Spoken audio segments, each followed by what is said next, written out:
In the world of Pokémon, there are smaller adventures and there are very big ones. And while the anime itself always felt rather like a string of incoherent filler episodes, occasionally broken up by gym battles and season finales, it's the movies that from the very beginning felt way bigger and way more important. It's like that meme. The first episode, rob a house. The last episode, kill God.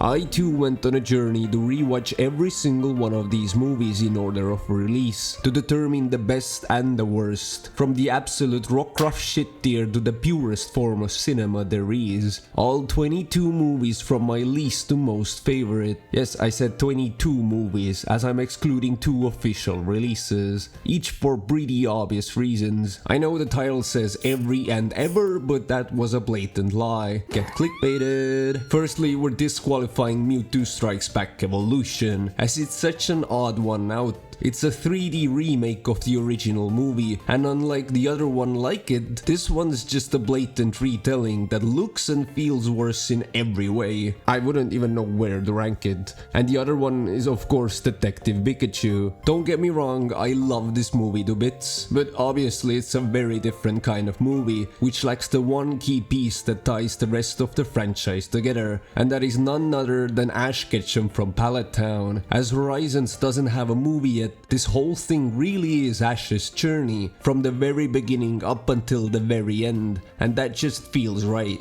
But without further ado, get your moo moo milk ready and grab a hold of your Pokebuffs as we dive right in.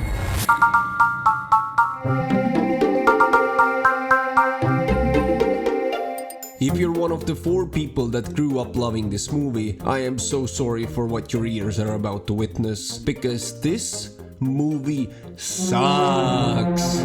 It is so incredibly boring that it's baffling to me. Like, they went out of their way to make it as hypnotic as possible. I'm not one to give up easily on movies. I don't walk out of the cinema. I don't sleep during Star Wars. But it was an impossible mission to stay awake during this movie. Right out of the gate, the movie acts as like a spin-off of the main franchise, as it's literally based on a spin-off of the same name. We still got our familiar faces combined with new ones, as these movies go, but it's like whoever was responsible saw the extra title of Pokemon Ranger and thought, oh, this is not real Pokemon, this is not important at all. He looked around the room and saw the janitor and was like, you make this, please make this movie. And so he did. But I was gonna use my own 2 hands to hatch Manaphy. I don't think I have a single positive thing to say about it. Manaphy is the worst legendary or mythical we've ever had. It's just a crying toddler for half the movie. May's motherly arc feels so hollow and just misses all the marks. It's like they gave Max a sidekick and felt now May needs one too. Not that the first time was all that much better. You're okay? The whole water theme sounds cool on paper and even looks cool for a second, but it really isn't as awe-inspiring as they thought it would be. Definitely not enough to carry this movie. If you thought Alpha Sapphire had too much water, get a load of this. I am under the water. Please help me. And then there's the Phantom and his psychotic murder-loving chatod. While most of these human antagonists stay rather competent, this Temu Store Captain Nemo has to be the absolute worst at doing evil shit. 20,000 Leagues Under the Sea, more like, fuck you. He is such a doofus who literally stops existing the moment he is off screen. He has both a submarine and a flying car, and our heroes somehow escape because he fell over. And for the love of God, that annoying bird. I actually used to love Jetted as a kid because of how cool it looked. Clearly I hadn't seen this movie and never heard it talk. Recover now!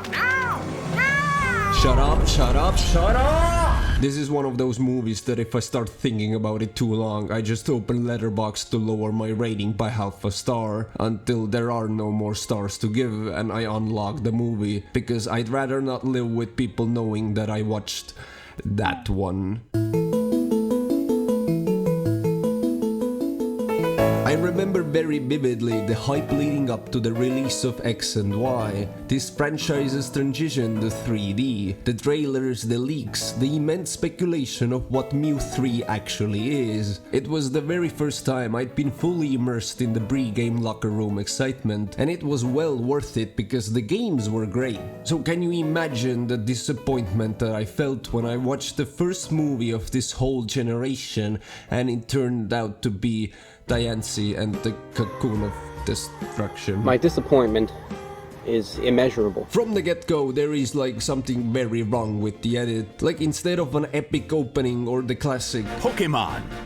Dazzling and awe-inspiring. the logo just appears as the first thing you see without any build-up. Then we're reminded of how much the novelty of talking legendaries has worn off, as instead of cool demigods, we're now watching an episode of Barbie's Funhouse. Come on, Barbie, let's go party. And only then we're reintroduced to Ash and the gang. This movie has like 3 different beginnings, and while that's not unheard of in a Pokemon movie, it has never felt so jarring. Ash gets his ass beat. Ash in the ass. Ash gets his ass beaten because the opponent's Pokemon was able to Mega Evolve and his was not. Is he stupid?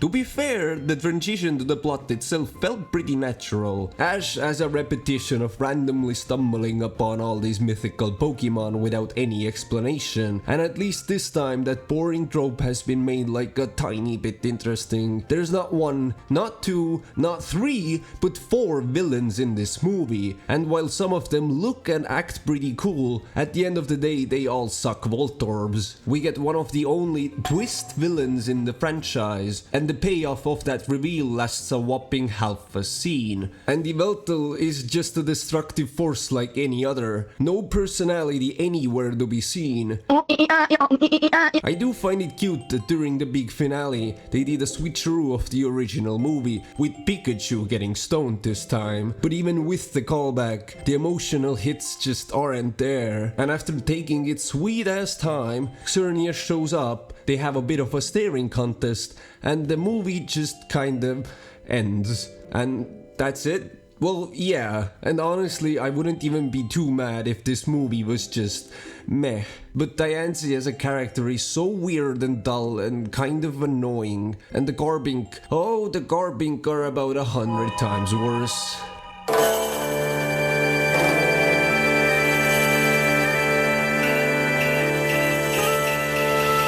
Okay, I'm sorry, please don't hate me. I didn't remember this one being so bad either, but oh boy. The movie itself starts off amazing. We're introduced to a mysterious character with a flying ship and all this cool technology, and in the span of 30 seconds the animators blow half of their budget on this amazing fight scene.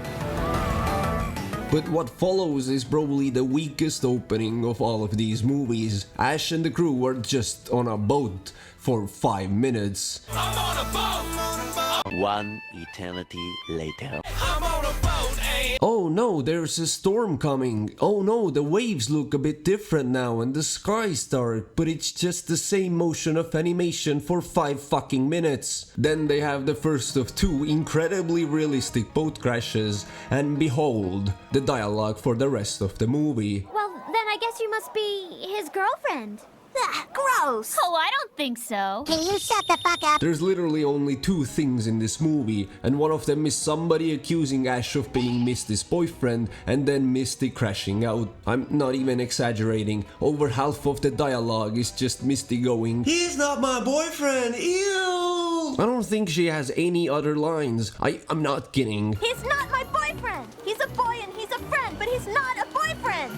You talking about me? Are you being intentionally dense? You talking about me? And the other thing in this movie is the talking Slow King, who I never was a fan of to begin with. But he's not even close to being as charming as I remember. Every now and then the movie goes full quiet, It cuts to him just standing, and after an awkwardly long pause, he says the most boring, basic, stupid thing ever, like, I could use pants. yeah, no shit, Sherlock. It's just like an average episode worth of plot stretched out to be an hour-long whatever. And even at that, I feel like there are episodes from the original seasons that have so much more to offer than this official movie. Don't get me wrong, it has its moments, but they are just so few and far between. I'm sorry, I just don't want to watch 20 minutes of the most boring storytelling known to man just to see like a split second of incredible animation.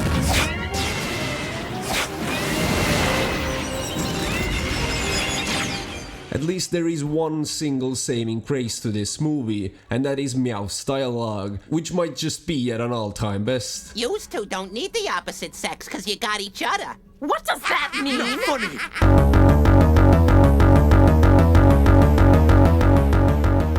It really is not a good sign when the movie begins with a whole mini-movie about some talking Pokémon, and by the time the rest of the characters are introduced, you're almost forgotten what you're watching. The grass and I are friends now, Verizon. There's just something so off about these Pokémon, who you're not used to seeing chit-chatting without moving their mouths. All their voices being very over the top because their design makes them incapable of emoting in any kind of way. This movie's probably the worst offender of this, and it's not because the voice acting is bad. The Swords of Justice and Keldeo actually sound kind of cool, and I'm sure they sound even cooler in the original Japanese. But you know who does sound really bad?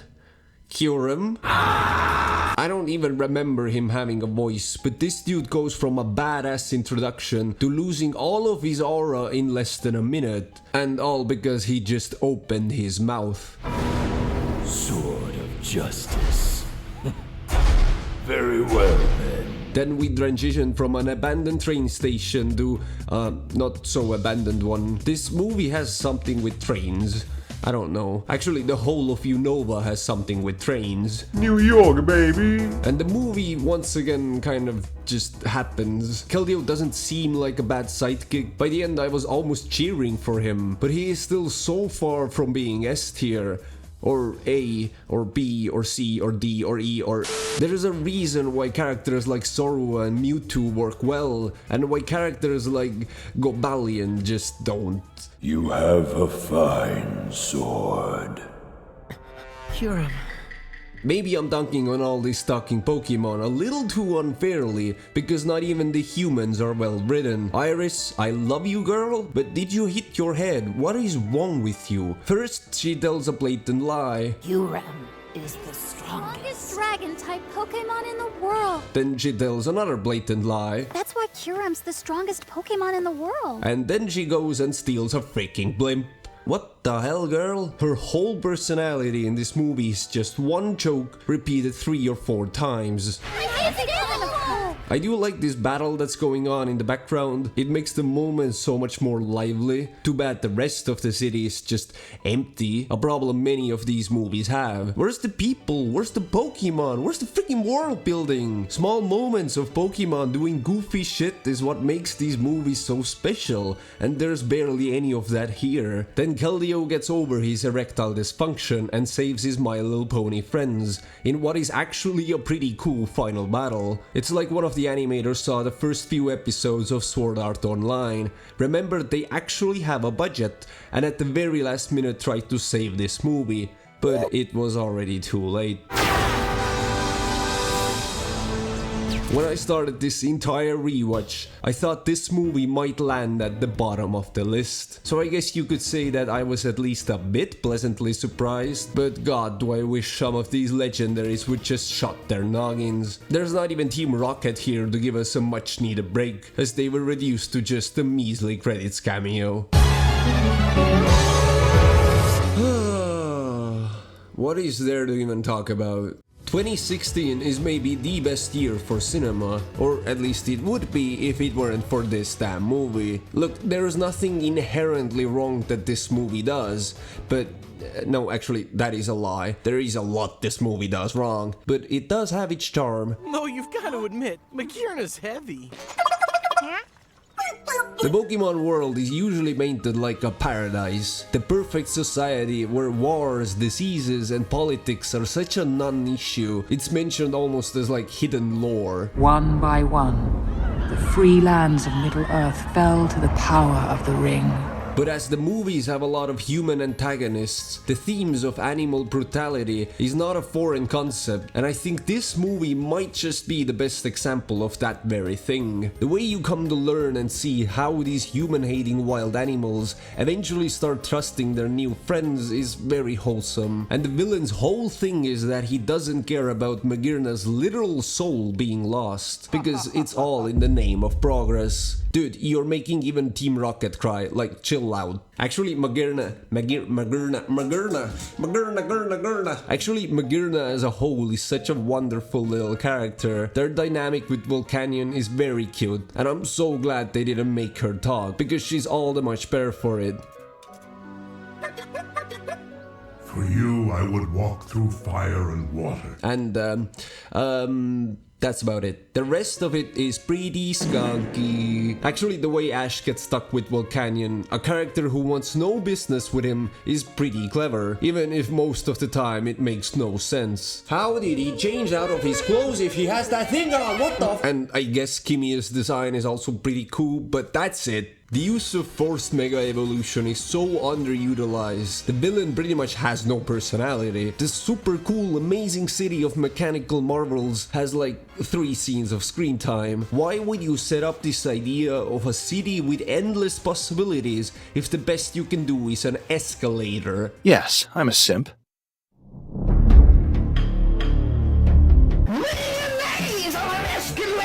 LaRue City from Destiny Deoxys walked, so this thing could run off a fucking cliff. Also, why does Volcanion need to replenish his water if he's a water-type Pokemon? Shut up, this is a bad movie, and if you like it, you're a bad person.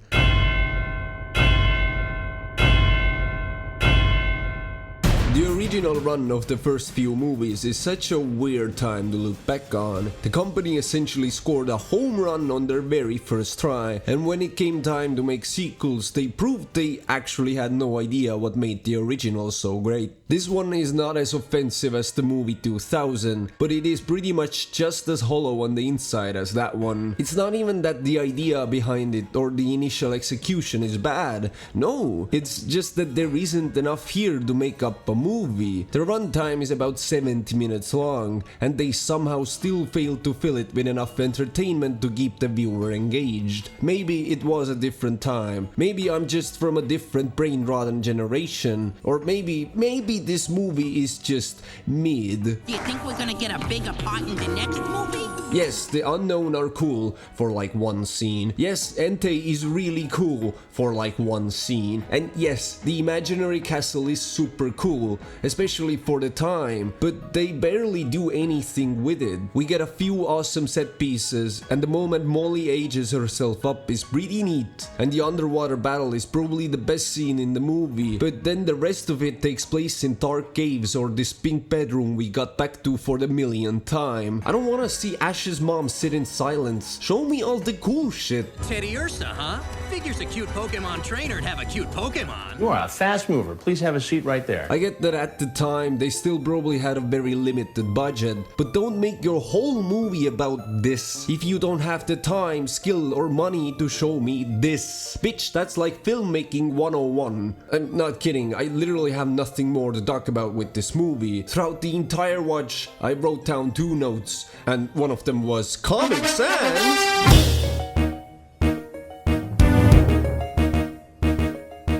I do not understand why they needed to retell the beginning of Ash's journey. Actually, I do, and the answer is cha-ching, dollar, dollar, bling, bling. I mean, yeah, the movie came out a whopping 20 years after the release of the original episode, so there's a whole generation of Pokemon fans who maybe have no idea how Ash and Pikachu met. But is this really the best way to retell this story? Frankly, I think not. The movie condenses so much of the first season's plot into this 2-hour movie, while introducing new characters with whole backstories and this entire other plotline regarding Ho-Oh and Marshadow. And because it lacks the time needed to sit with all these threads, it just ends up butchering it all. You'll stay? Mean it? Charmander probably ends up getting the shortest end of the stick by far. The whole tragic introduction to this character, which originally took up an entire episode and then some, gets resolved in like 2 minutes. And then not even 15 minutes later, he already evolves into Charmeleon. That shit took 32 episodes in the original anime. Like, are you kidding me? Oh, and did I mention they also did the whole Goodbye Butterfree episode in the middle of all of this? This is maybe the all-time saddest moment across all Pokemon media to this day, but how do you expect me to get emotional when this dude was a freaking Metapod in the last scene? Like, what is wrong with you? Thankfully, it's not all bad. The animation is actually pretty well done. The moment I saw this scene, I almost went feral because I thought I was about to watch the greatest Pokemon movie of all time. But nope, this movie tries so much but says so little. The entire inclusion of Marshadow feels like a marketing hook as it plays into the movie in such a minor way. Marshadow is barely a character in this and only really acts as the big bad they gotta take down at the very last minute. That Pokemon Center scene I mentioned earlier is still pretty cool though, as it actually gives me a feeling of how trainers from the Pokemon games would act, react and interact. Did you say Entei? Yeah. One of the legendary Pokemon. But the off-brand versions of Brock and Misty add nothing to the story. Dude, I don't care about your abusive mom. I'll whoop your ass into Monday! And then they just out of nowhere make a twisted reference to the coma theory. I do not remember this being in the movie at all. But under Marshadow's influence, Ash dreams of a normal world, one without Pokemon and journeys. The theory was pretty dark to begin with, and now Mr. Pokemon made it somewhat canon.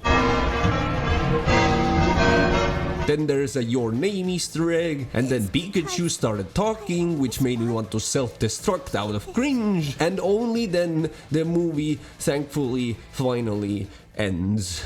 Also, there's a Lucario. He does pretty much nothing, but I mean, he's a Lucario, and they call back to previous movies in the credits, so just that alone makes this the best movie ever. 10 out of 10!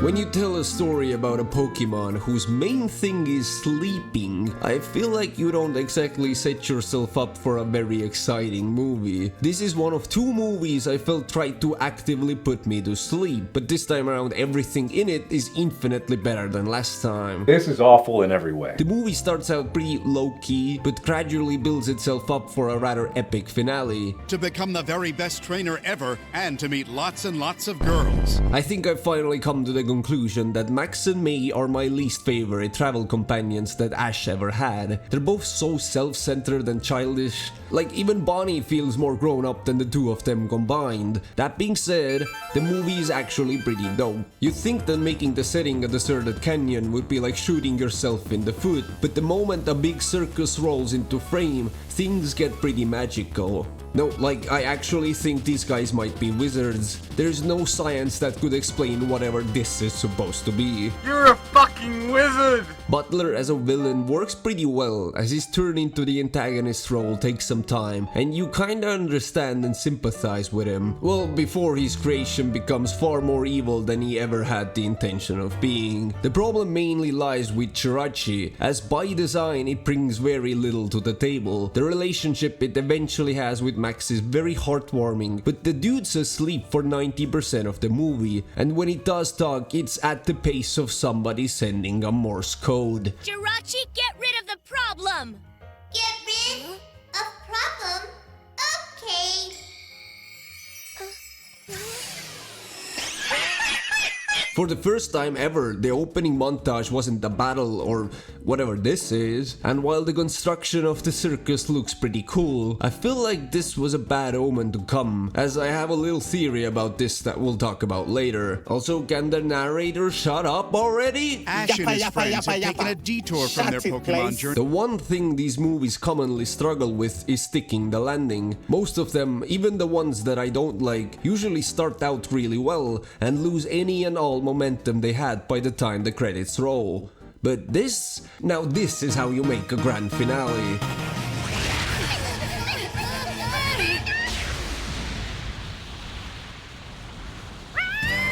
The Meta Groudon looks so incredibly cool, and the way it starts to literally consume the characters is honestly pretty terrifying. And I think the entire Flygon fanbase originates from this one movie alone, and for a very good reason. Ooh, they're stuck in a dark place with impending doom and no way out. That sounds like my life. This movie would be actual Kino if the first half wasn't such a boring slog. Oh well. Before we get started, I just wanna say one thing. Ale hoopa ring! Ale hoopa ring! Ale hoopa ring! The movies that followed the 6th generation of games really was the low point of the series. They practically released the same movie 3 times in a row, just painted a slightly different color. I'm not even kidding. We're given the backstory of a new mythical Pokémon no one's ever seen before, until that said Pokémon just stumbles upon Ash. Together they go on a journey to do something or find somebody to help out their new friend, before stopping an evil force from destroying this town or place they're currently occupying to save the Pokémon and or people living there. I mean, I did just describe half of the movies in this franchise, which means even more so that this trope had become stale long ago. I truly believe these 3 movies are responsible for them stopping to make new movies. The damage to their finances and repetition was far too great to recover from. The movies were literally so ass that people stopped caring about Pokémon movies altogether. But hey, look, there's a shiny Mega Rayquaza in this one. Isn't that cool? They Mega Evolve! That's a surprise! All in all, the movie's almost enjoyable. The main mythical, the way Hoopa sounds and talks makes it borderline unwatchable, but it sure does have its moments. Ashcon! Peacock! Ashcon! You're kind of strange. Straight out of the gate, it looks like I'm watching a Digimon movie, and I don't know if that's a praise or a burn. During the opening flashback, we're shown the insane power of Unbound Hoopa as it starts trolling the other legendaries with /TP. Then we get some of the worst looking intro credits in any of these movies. There's even this weird animation jitter that I've noticed in these movies before, but never to such an outrageous degree. I'm guessing the animators had already completed the title card segment, and in the editing room they realized the song is a couple seconds too long, so they just did this. The movie itself actually looks pretty amazing, probably the best it ever had until this point, and we even get some real city destruction in a kids movie. I'm sure these guys are fine. They're gonna be 100% okay. They're not at all dead.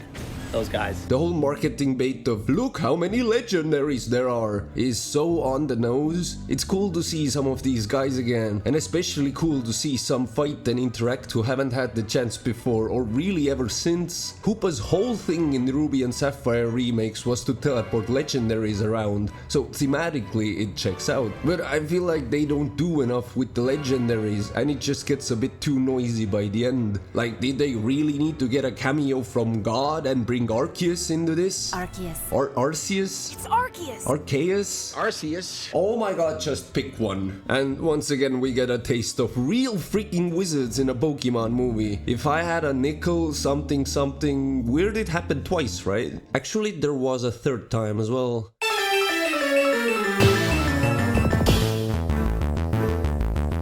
Now we've officially reached the point where I can say the movies start getting pretty good. Until now I've kind of been struggling to say nice things, but Pokémon Forever is honestly a pretty dope movie. I remember it having a nice little place in my heart because it always had this weird ethereal feel to it that I kinda liked, that no other movie really ever had. Some game kinda close, but not really. It almost feels like a fairy tale that makes the whole thing feel so magical. The story begins with a young boy named Samuel that travels into a mystical forest. After saving Celebi, the two of them get transported through time and land in the modern day of 2001. Ash finds the now unconscious boy, and behold, the grandfather paradox. Spoilers for a 24-year-old movie? Yes, this character is actually Professor Oak, which on the grand scale of things is such a big plot twist that I can vividly imagine some kids brain melting the moment they finally figured it out. How'd Professor Oak know Sammy's name? We never mentioned it to him. Yeah, that's right.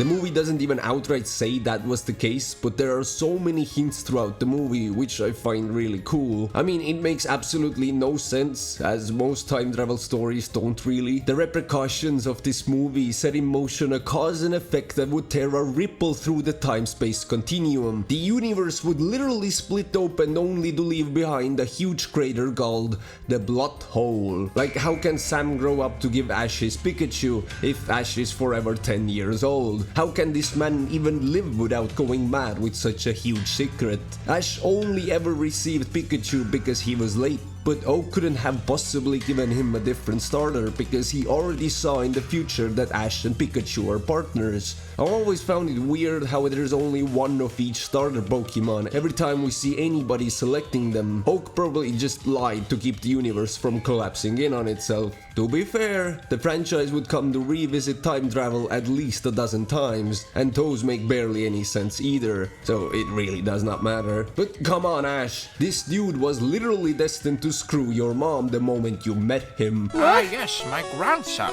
dick fuck. Other than that, the movie is, okay, there's some really wonky CGI, but I like the big bad guy. He's so unapologetically evil. The Pokemon I catch with a Dark Ball become evil Pokemon, and their power instantly increases to the highest level. And the big grass monster Celebi Greats in the end looks incredible. Team Rocket even get a few funny lines to say. Something's wrong with my leg. Oh, this pedaling is giving me a cramp. You can't cramp, you cramp. But other than that, there's not much more to write home about. It would be a pretty meh movie if it weren't for the bizarre time travel blood that just keeps tickling my brain the more I think about it.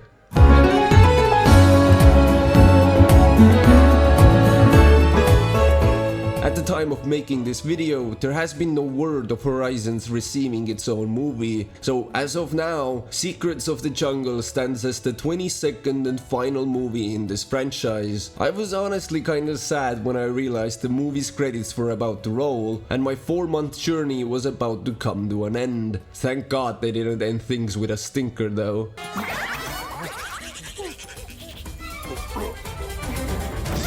At first glance, it seems like this movie is both going to be, and honestly it should have been, a bad one. But by the end of it, it does enough things right that it all kinda just works. Like, this is the first scene of the movie.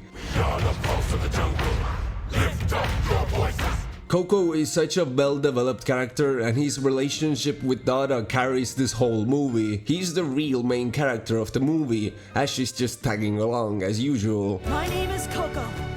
I'm a human and a Pokemon. But this backstory for any one character is one of the all-time greats. Him acting and talking like a Pokemon as he was brought up by one, with him discovering his origins and the way of the people, adds so much personality to the whole story, and they just keep adding depth to it as the movie goes on. During the finale, we're hit with an actual plot twist that the charming and totally not evil bad guy was the one who killed Coco's parents. Oh no, we're gonna die at the same time now. I know it's just Tarzan, but it's Tarzan done well. Then why can't I use just one single move?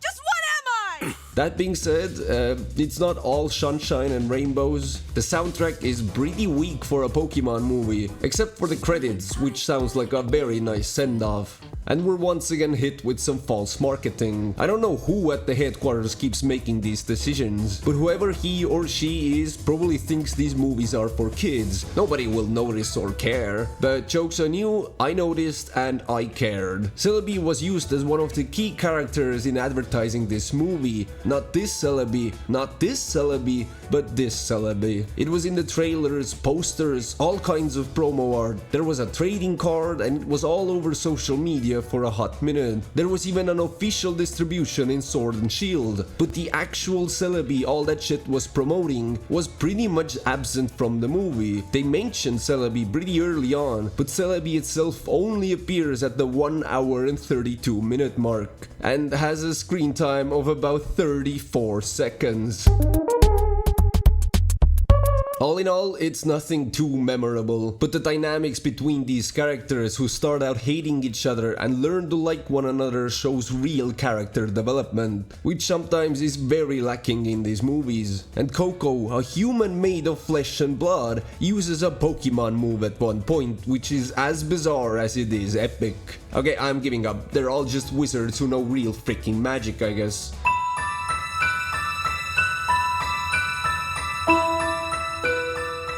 I know we've reached the halfway point in this ranking, so all of these upcoming movies are in the top 50%, but I just gotta say that not one movie disappointed me as much going back to it as Pokemon Heroes. I honestly remember this one being one of my favorites, but upon a rewatch, it's a movie, that's for sure. The opening is kind of amazing actually. A water-type Pokemon race on Venice-like canals is so clever and pumps so much adrenaline into this movie from the get-go. I love how humiliated Ash gets just for him to laugh it off and say good job to Totodile. Such a quick little interaction that shows so much strength in his character. And while the movie slows down quite a bit, the story still moves at a very nice pace. And Latias is such a cool character.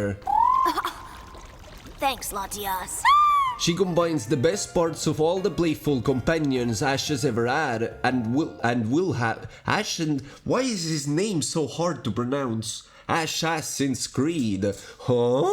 Ever will have. Am I having a stroke? What is going on? The cuteness of Mew, the pranks of Zorua, the innocence of Victini, and even the rough playfulness of Hoopa. It is such a joy to watch her just be on screen. But I still wish they did something more with her and their relationship with Latios. We get a triumphant sacrifice and celebration by the end, but it all works out in such a cookie-cutter way. At no point was I ever surprised at where the story went or where the characters ended up. Well, maybe besides the fact that Latios fucking dies. But even then, Latias is just kinda left to be. They could have gone so above and beyond, subverted some expectations, made her the real hero of the story, or just given her at least something more to do. Anything, honestly. What do you think you're doing?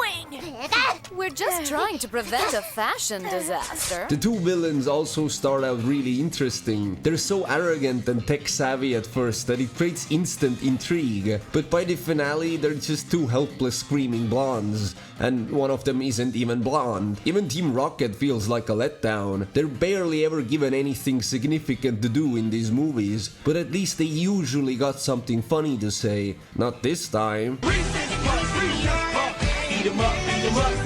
In general, there's so much wasted potential in this movie. Like the revived fossil Pokemon look menacing, but don't feel like all that much of a threat. Latias' ability to change into humans could have been used for so many cool scenes, but it's just not. And of course, there's the infamous kissing scene. Is that bestiality in my family-friendly kids movie? And right in front of my salad as well? But it's all good by the end of the day, because we finally got to hear this amazing score during the intro.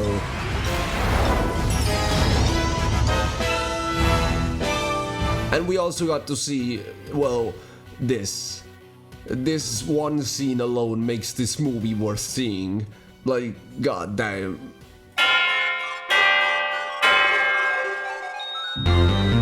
Ladies and gentlemen, we've officially reached the top 10. Now we're really getting into the good stuff. And at number 10 is none other than Destiny Deoxys.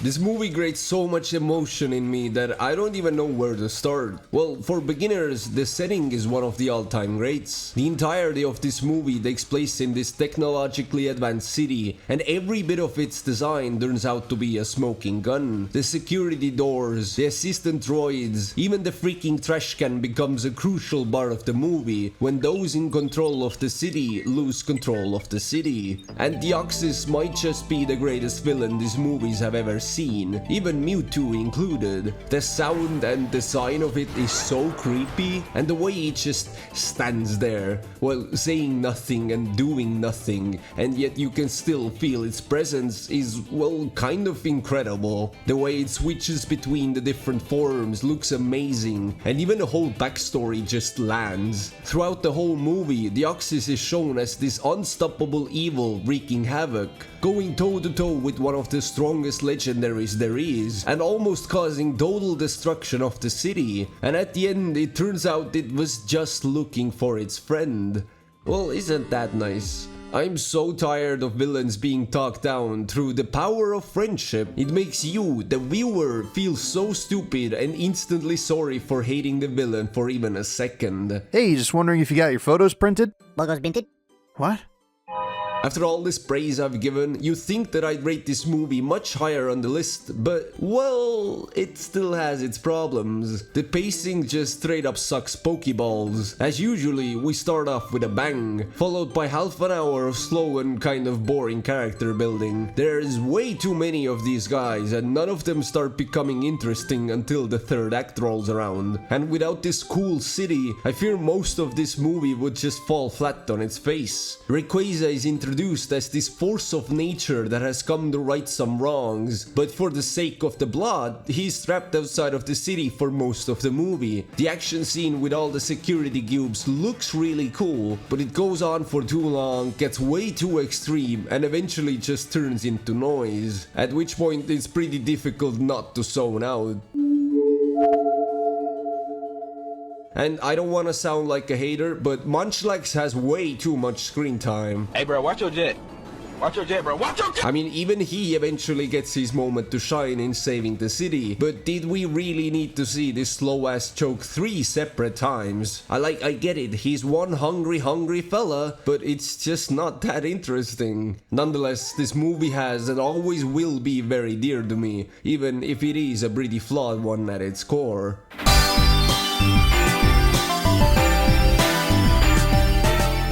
Having this one so high up on the list might come as a surprise to some, just as it came as a surprise to me that people seem to not really like this one all that much. I really don't know why, I've always kinda loved it. Well, maybe actually I do know. Change the world. My final message. Goodbye.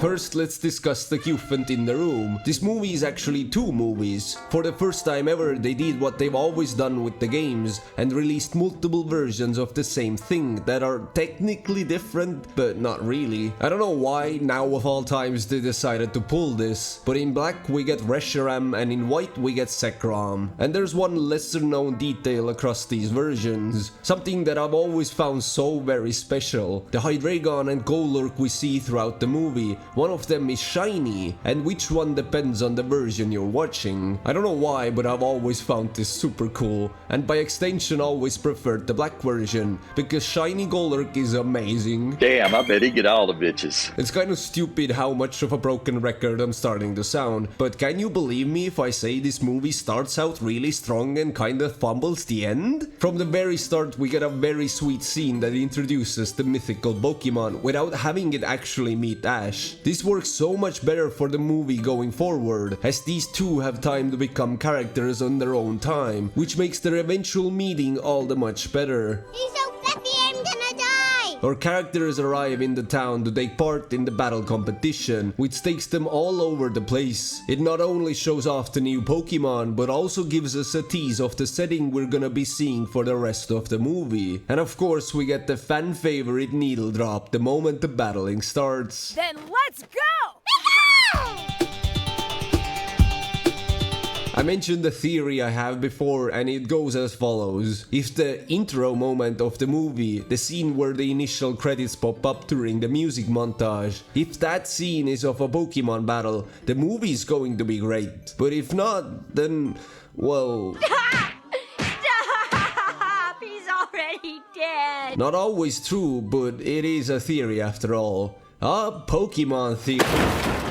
I don't know if there was something wrong with the version I watched, but there seems to be a serious contrast issue throughout. I really don't know what's happening here, but this is not okay. But don't let it distract you from this very important key moment in the movie. During the final act, the sword-shaped castle gets lifted into the sky, which sets up a very interesting sounding ending.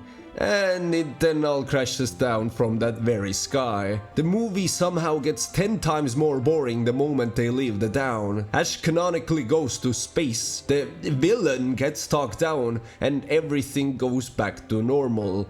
The end. Here, take some cameos. Y'all love some cameos, right? Actually, yes we do, but damn, what an embarrassing finish. Let's just please move on.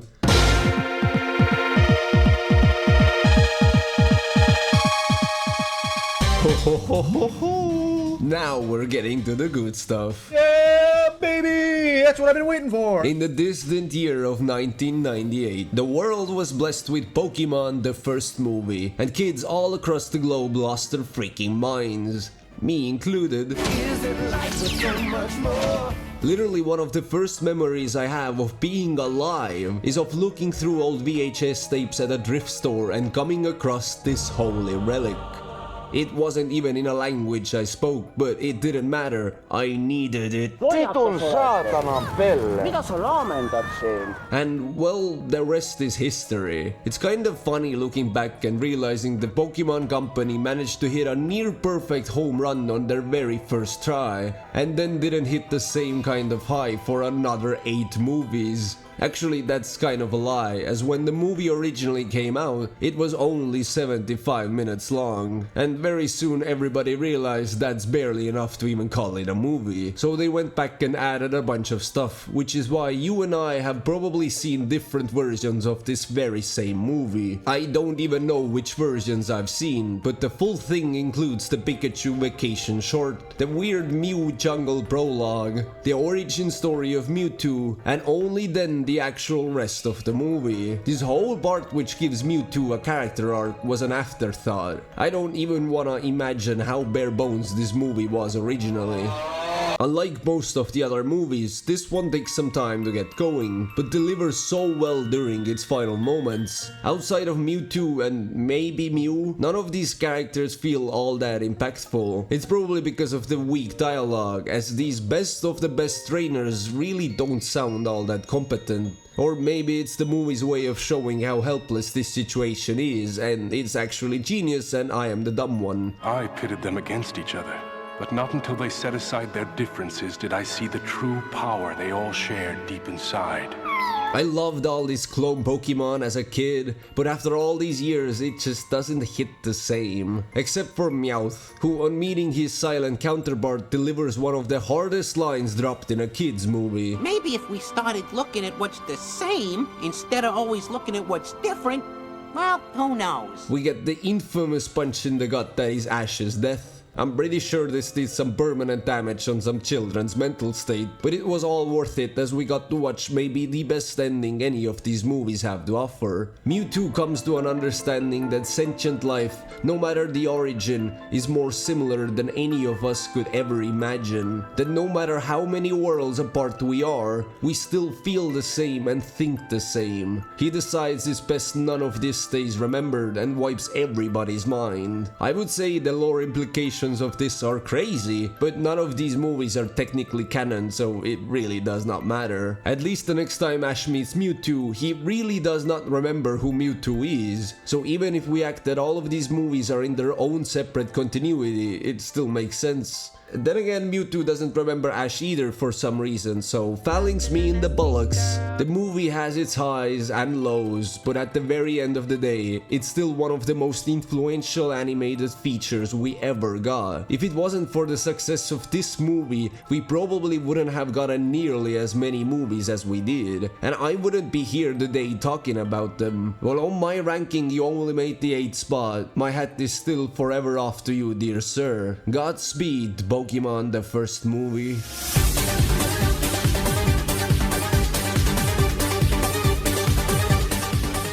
I'm not gonna lie, I almost gave up on this one halfway through. While the initial opening seems pretty great with the introduction of Zorua, Zoroark and our main villain, and then instead of the usual opening we get to see a round of Pokemon backer. I have no idea what the rules are, but it looks pretty cool. But that's most sports, right? And then the movie staggers for quite a bit, until really picking up again by the end. I've always found it weird that it features both Celebi and Suicune, the two legendaries we saw in the 4th movie. In general, the dogs don't really add much to the plot, and there's like 6 of them, and Celebi's story is completely different this time around. Actually, it's kind of different every time we see Celebi, so what's up with that? On one try, that was almost too easy. At least we got to meet Zorua, probably one of the best and most fun companions Ash ever had. I will never get tired of its hijinks. Maybe the whining, sure, but I still love this twisted little fella. And I only now just noticed that this journalist wears a Woobat cap, who was an unannounced Pokemon at the time, which acts as a little teaser for Unova.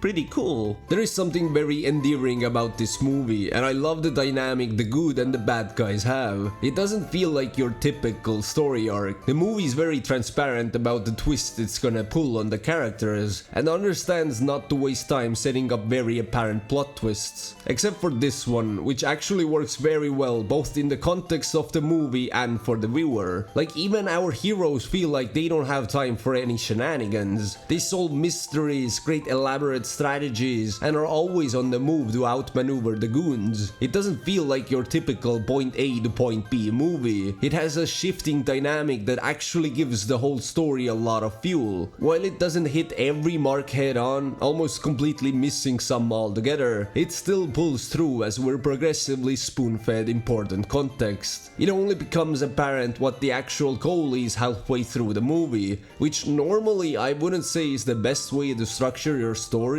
but for Pokemon it works so much better than explaining everything in the opening minutes. I put a whole bag of jelly beans up my ass. All in all, it's a pretty great movie that becomes a bit of a snooze fest in the middle. Like, at first it delivers this very weird repeating intro which I'm not a fan of, and then finishes with some incredible city destruction which I'm very much a fan of. We even get to see Ash say goodbye to his friends as he travels off to Unova. Just kidding. 7 out of 10, just please stop talking about the future.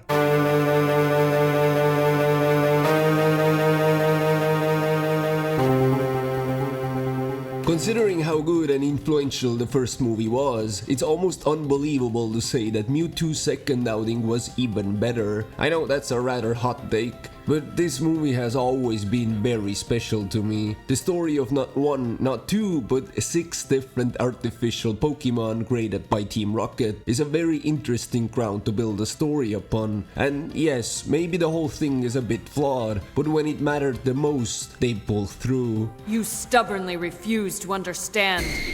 Mewtwo has seemingly changed genders in between movies, probably not even the same Mewtwo as I said. The Genesect are not only cool, but this one is so incredibly adorable. It's so cute, I'm gonna die. You don't love me! And probably the best moment across the movie, the reason why this one specifically seeps so deep into my brain, is the chase between Mewtwo and the Genesect leader, when they both use the move Extreme Speed. It's so fast! It is hands down the most visually stunning and most well-animated scene across this entire franchise. The execution is somewhat simple and so freaking effective, and it's not even the only time we get to see this move in action. It's like if the Quicksilver scene and this Last Jedi scene had a baby, and now that's a cool baby. Team Rocket is back, as they'd been absent for the first 2 movies of the Unova region, and boy howdy did I miss their Panther. We get a bit of the phenomena that I like to call Flashback Alley, and when the movie really gets going, it doesn't let its foot off the pedal again. The Genesect work so well as antagonists, because they're not outright evil, they just cannot help but remember times of the prehistoric era, as they were created from fossils, and just want to go back home. But somehow somebody has built a very big apple on top of their home during the millions of years that have passed. New York, baby! This conflict of just pure misunderstanding makes the whole thing a bit more emotional, and thus the inclusion of Mewtwo works so well, because it's the only Pokemon that can actually sympathize with these lost creatures. Okay, only 2 of the Genesect actually have a personality, but their actions speak louder than their words anyways. It's not the only gaping hole in the story, but I truly believe the pros heavily outweigh the cons this time. Like, why doesn't the park have any kind of alarm? The one and only park ranger who's in charge of its well-being finds out that the park has been broken into from a freaking Sableye. Hello dude, you have a job, you know?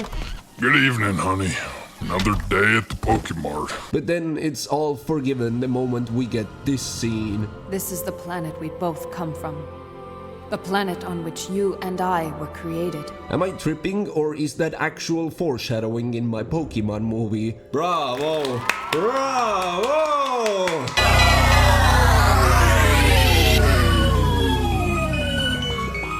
With the 4th generation of Pokemon, we got ourselves a series of interesting outliers in terms of these movies. Beginning with the 10th and ending with the 12th, we got a contained trilogy of movies in the middle of this big franchise. And while this separate saga was an absolute high point of the series, the middle of the pack is the weakest link as usual. Giratina and the Sky Warrior is a great movie. It's just that I'm almost forced to compare it to 2 even better movies. Stay with me.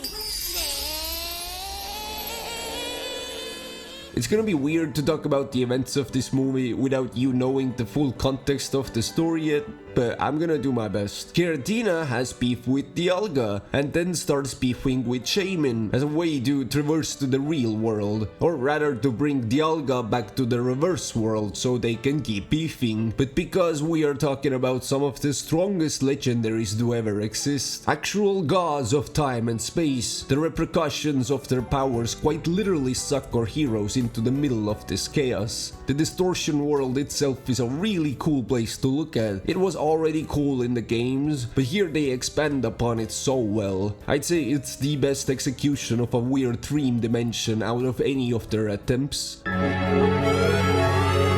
And Shaman as a character is just blooming with personality, pun very much intended. It's so small yet so incredibly sassy, I love it. Although it was a little chilly, and perhaps if you'd been the tiniest bit gentler. And the whole narrative has such a nice flow to it. Rather than feeling like a forced trek between points A to C, it has a natural progression to it that feels like a real constant journey towards a finish line. Really, the only downfall of this movie is the villain, Zero. He's such a nothing character with such a basic backstory, which actually damages his image. Usually we do flashbacks to make you understand these bad guys better, but with Zero it looks like 2 totally different characters, so his actions start feeling out of left field, and we don't even know the character. How the hell did you manage this?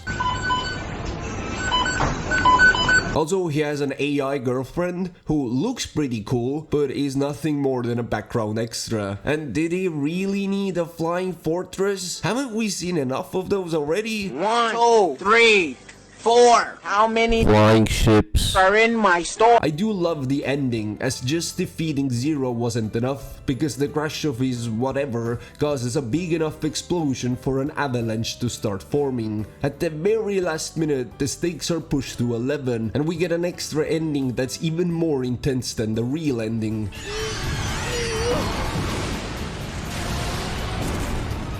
It's a pretty common cliche in, let's say, horror movies, but here it's a very pleasant surprise. It was truly a great time for Pokemon movies, because at this point their budgets had gotten big enough and the CGI good enough that they could just start flexing.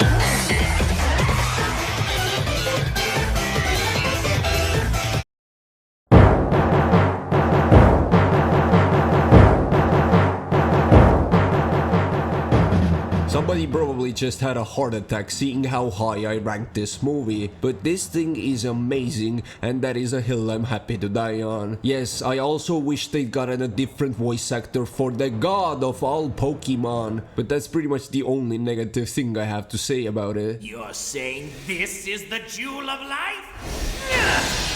For the second time in this franchise, we're dealing with a time travel plot, and this time around it's Ash who travels back in time, and just that easily we're set up with one of the most interesting stories these movies have to tell. Arceus has always been a weird concept to me. This dude created the freaking universe, and you're telling me it's powerless against a Master Ball. But in this movie you get a sense that this dude might actually be an all-powerful god of gods, who was tricked by humans to sacrifice some of his omnipotence, and as a result is now wrathful against the whole of humanity. Yes, God is real and he freaking hates you. It brings me indescribable joy that for once I get to see one movie end and another one start, and Ash actually remembers what happened to him in the previous one. Like, my boys are still beefing. Guys, please calm down, you were supposed to stop a whole movie ago. But there is no time for shenanigans, because behold, the Judgment Day is here.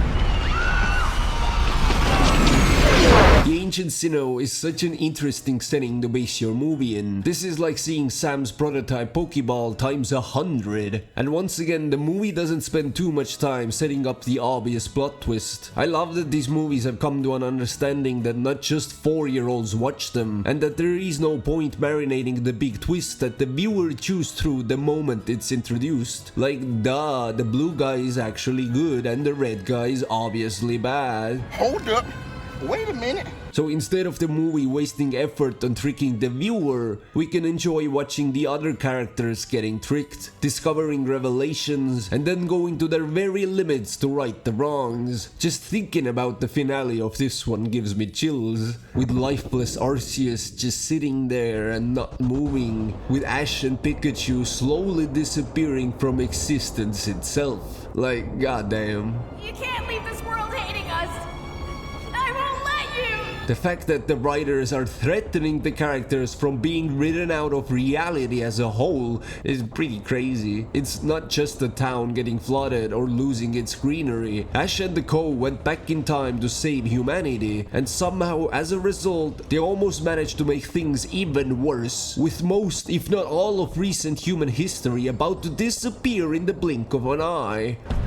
I will shred this universe down to its last atom. Luckily, the finale holds its head high and gives us a very epic send-off. Arceus being almost speechless because of the lengths these characters went to save him is a great scene. He might sound weird and he might be the most dangerous Pokemon to ever live, and you totally get why that dude was done so dirty. But the moment he really sees the unbreakable bond between these trainers and their Pokemon, even he shows remorse. He thanks Ash and Pikachu and flies into the sky, going back to whatever God does in his free time. This whole ending is pretty beautiful if you ask me, and one of the strongest finishes any of these movies have. The movie might not be perfect, but it's still a hell of a good time.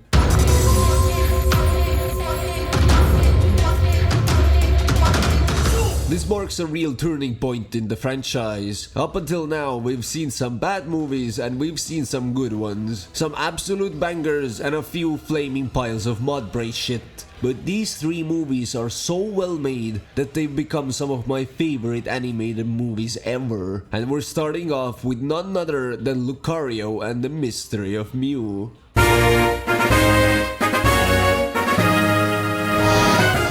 It is such a noticeable improvement in quality, as there's just so much to this movie. There's a Pokemon war and this mysterious cloaked figure that traps his Lucario inside of this scepter that then gets released into the modern day. An actual mystery about what happened and a shared motivation that keeps the blood rolling. There's this whole thing about the magic of aura, how and why this power works, and visually it's so interesting. And there's a whole ecosystem, a land of living wonders inside of this enormous tree that acts as an incredible tool for the movie's finale. Like the moment Reggie steps into frame, I'm all like... Ash and the gang have been chased by so many different Pokemon at this point, both gods and demons alike, and not once has it felt so genuinely terrifying as with the Reggies. The cherrim in my pants changes forms upon hearing the sound design of these guys. The whole idea of them entering this sacred place and being treated as a foreign virus that needs to be repelled by the environment is carried even further with these orange blob types of enemies. They don't look flashy, they barely make a sound when they move, and the moment they touch anybody, it's game over. They're like silent killers that make the stakes of this movie feel so freaking eerie. It's kind of horrifying, honestly.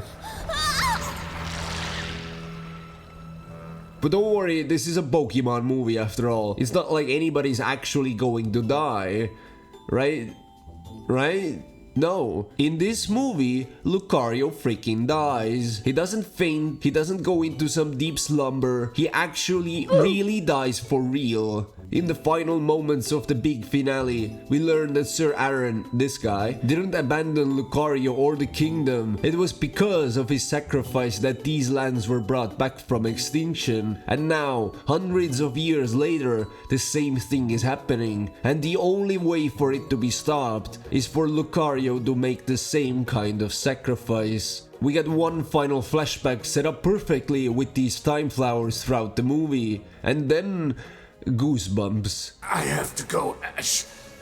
Aaron is waiting for me. This is such an amazing movie. It starts off strong, it stays strong, and it finishes strong, which sadly just isn't usually the case. The concept alone is already more interesting than all the previous movies combined, and Lucario might just be my favorite character in any of these movies. His story is so heartbreaking, as for the most of the runtime, you genuinely start believing that he was betrayed, and understand why he's in such great conflict with Ash. Somebody whose whole deal is giving second chances. Lucario doesn't believe Ash really loves Pikachu, and Ash just doesn't understand how somebody could be so untrusting of others. So when both of them finally get the chance to show the strength of their characters to each other, you feel it with your whole mind, spirit, and body. And did I even mention that Mew is in this movie? Freaking Mew! Like, for the love of God, what is there not to like? Lucario is cool, Mew is cool, Aaron is cool, Kid is cool, even Jesse, James, and Meowth are cool, as Team Rocket actually does something in this movie. And even my theory stands true, as this movie has one of the best openings ever. We will begin our annual Pokémon contest! I'm unbeatable! It might only be my third favorite, but if I ever had to show somebody a Pokemon movie for the first time, this might be my go-to.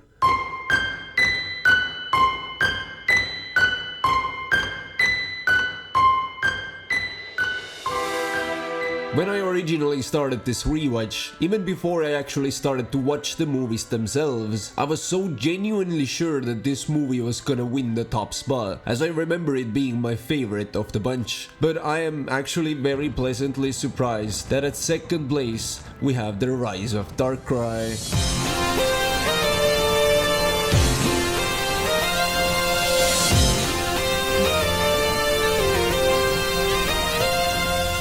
To anybody who's actually seen this one, I'm sure it doesn't come as a big surprise that it's considered one of the best Pokemon movies we ever got. And I know for a fact that I am far from being the only one who absolutely adores this movie. When at the very beginning of the video I said that these movies feel so much bigger than anything we've seen in the anime, this is what I meant.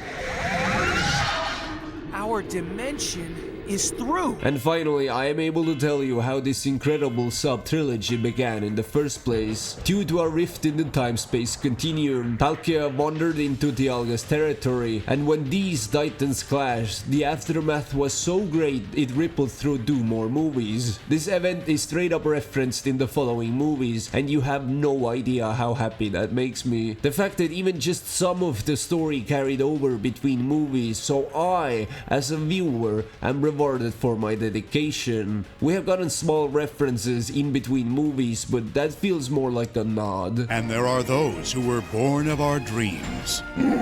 The story follows Ash and the friends as they make their way to Alamos Town. We meet some lovable side characters that actually have a personality, and get one of my favorite opening battle montages.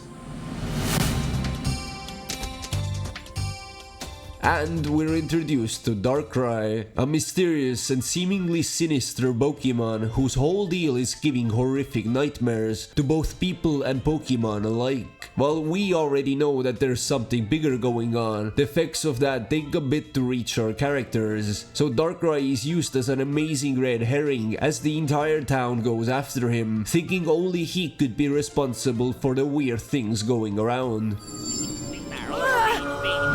In reality, when these gods who never should have met start fighting, it sends destructive energy through the cosmos, and like some twisted joke, this town specifically gets caught in the middle of the destruction. Like the streets and buildings literally start to disappear, and we're never shown what happens when somebody gets caught out of bounds, so you just know this shit is serious. Tentonio figures out how to stop this chaos, and Alice realizes it was Darkrai who saved her all those moons ago when she was a little girl. Darkrai shows its true colors, and as the real hero of the story, starts defending the town against these raging beasts. Like Darkrai gives these 2 legendaries such a whooping that they need to start ganging up on him. And what follows is hands down the most epic Pokemon battle we've ever seen.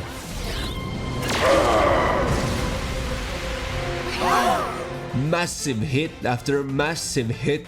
Darkrai keeps getting back up and keeps on fighting. And as a great final sacrifice, he fights until there is no more left of him. At the very last moment, our gang makes it up the bell tower to play the ancient melody that calms everybody who hears it, even the unstoppable legendaries, and they finally stop fighting and the day is saved. After the streets and parks return to their original state, we get one final hurrah just before the credits roll.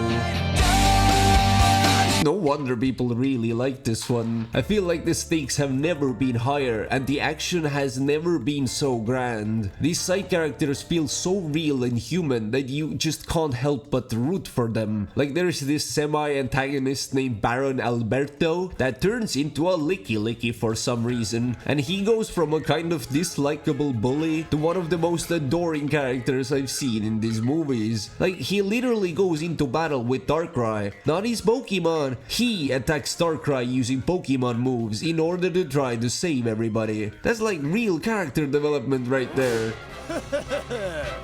Not that! And of course Darkrai. Not only is he one of the coolest designed Pokemon ever, his backstory and fate are so tragic that you'd be a sociopath not to cheer him on. Against the greatest odds anybody has ever faced, he just keeps on and never gives up. Yes, he does make it back by the end, but that doesn't make his sacrifice any less great. Okay, what else? Brock has a blue book of babes. I can't believe I don't have you written down in my little blue book of babes. This is such a satisfying sound effect. The physical comedy is on point this time. And Darkrai kinda sounds like Keanu Reeves. Go away! Overall, 9 out of 10. It doesn't get much better than this. Or, well, I guess it does.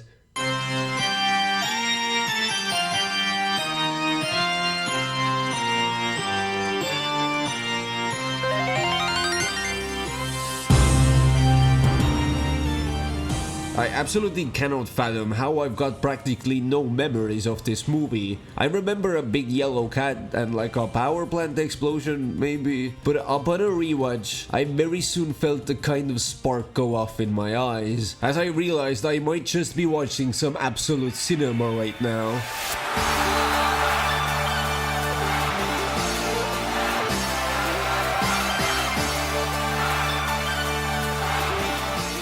I don't even know where to start. Literally every aspect of this movie is so great and worth talking about. Maybe let's start with the fact that it almost doesn't feel like a Pokemon movie. It follows a completely different story structure with changing perspectives between all our main characters. They don't form one big group who we then watch for the rest of the movie. No, they all have their own separate stories and arcs, and they keep running into each other while doing their own thing. We're not just mouth-fed information, we're shown clever hints about where the story is heading. So when we finally start connecting the dots ourselves, it feels so much better as a viewer. It's almost unbelievable how much cause and effect there is in this movie. Like, there's Uncle Callahan, who playfully lies to his niece about being a great Pokemon trainer. He overhears a local legend about a rare Pokemon in the mountains, and as pure pressure to keep up his lie, he starts spreading this rumor like wildfire. As a result, both trainers and hunters start flooding the mountains in search of this rare Pokemon, and it turns out the Pokemon is actually real in the form of Zeraora. In an effort to call off the whole festival and protect her mythical friend, Margot, the mayor's daughter, accidentally sets in motion a set of events that almost gets this whole town doomed. You're telling me that something somebody did still has a domino effect well over an hour later, like in a real freaking movie?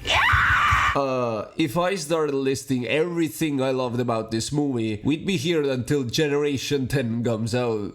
So, I love that the animators locked the fuck in during the development of this movie. The animation has never looked this good, and the subtle redesign of the characters works so well in this setting. The fight scenes literally look like they're from a different anime. Use quick attack!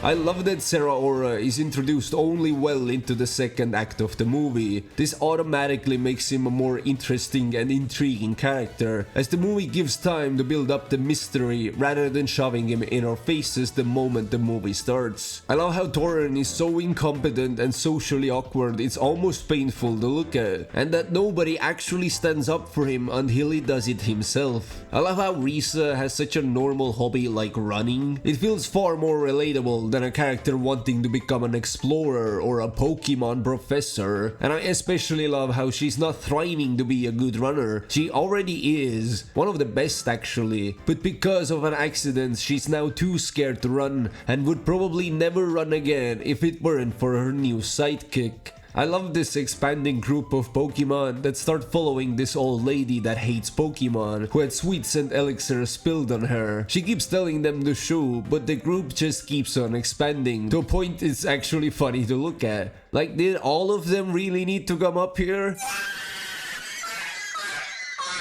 And I love how the mayor doesn't turn out to be a bad guy. Instead of a twist villain, we get a twist hero. Because Granny here is actually the one who built this giant turbine they're now gonna use to save the day. I love how with one little flashback scene, her whole character clicks into place. You understand why she's the way she is, and why scenes like this are so important. In general, I just love how emotional this movie is. We get one gut wrench after another, as all of these characters realize it's the Pokemon that drive them to be better people, that the strength they give in the form of believing in us gives power to reach higher than we've ever reached alone. I love how Callahan starts thinking he's a genuinely bad person when his secret gets revealed. He's been shown as this overly confident and really charismatic guy, so it feels genuinely bad to see him stop believing in himself. And when he's at his very lowest, he puts his whole heart into telling Sudowoodo to piss off, but it doesn't go. I love how I bawled my eyes out like a baby during this moment.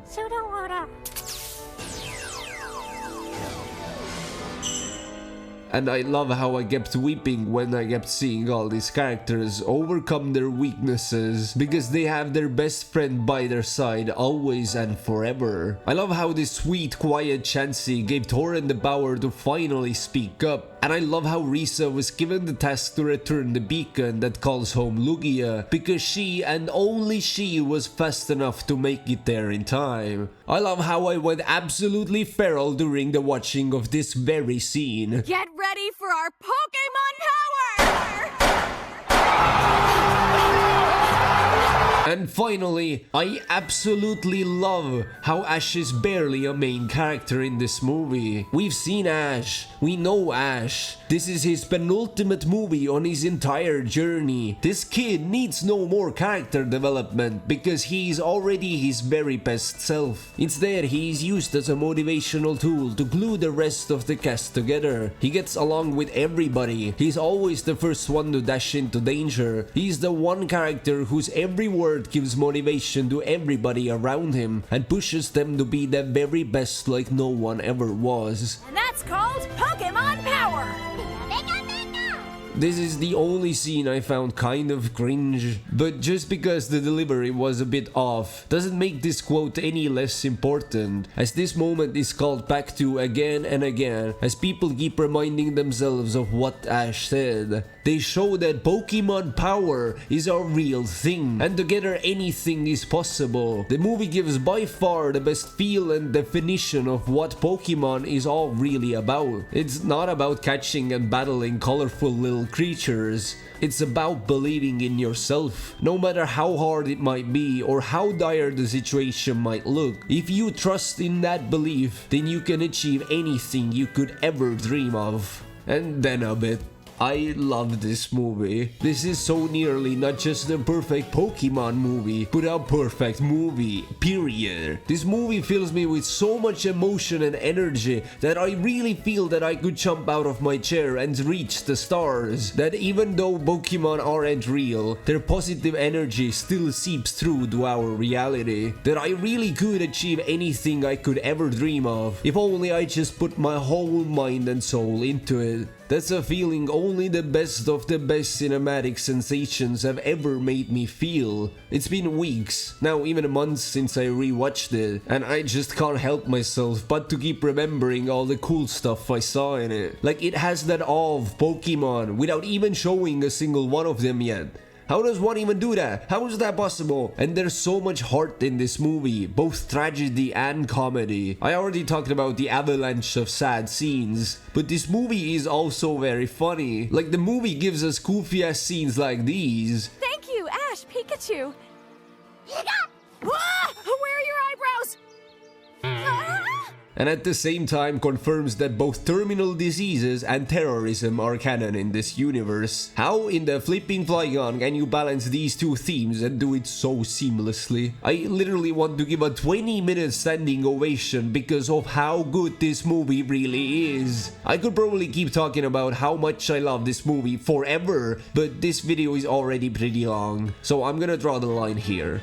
I'm sure I'm gonna be pissed that I forgot to talk about some cool minor detail in the future, but instead I'm just gonna recommend you go check out this movie the very moment this video ends. There's just so much to love and see here, like Risa's attempt at catching her very first Pokemon, or the shivers I felt running down my body when Lugia finally made it on screen, or the very grand finale in general. Okay, I'm gonna stop now. Please stop.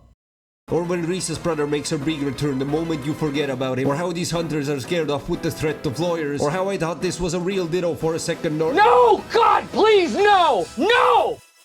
So here we are, 22 movies later, we are finally done, and this is the ranking.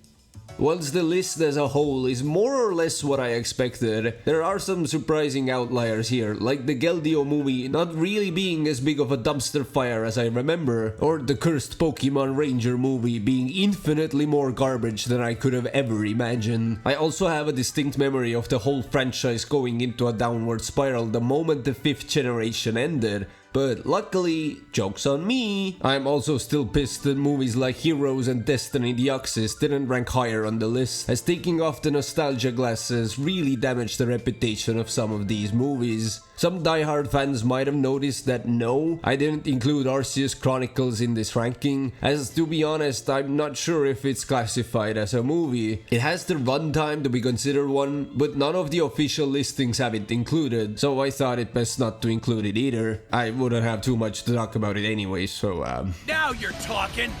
Let's do this! What the fuck are you doing? Okay, before I go, I just gotta say that during the editing of this video, I realized my theory is total bullcrap, because 2 of the bottom 5 movies start with a battle montage, and 2 of the top 5 don't start with one. So yeah, I might have been talking out of my ass there. Also, I've now got a good look at a bunch of other rankings and discourse online since the writing of this script that I was avoiding previously, and I think I might have had some real hot takes. So sorry if I triggered anyone with my opinions.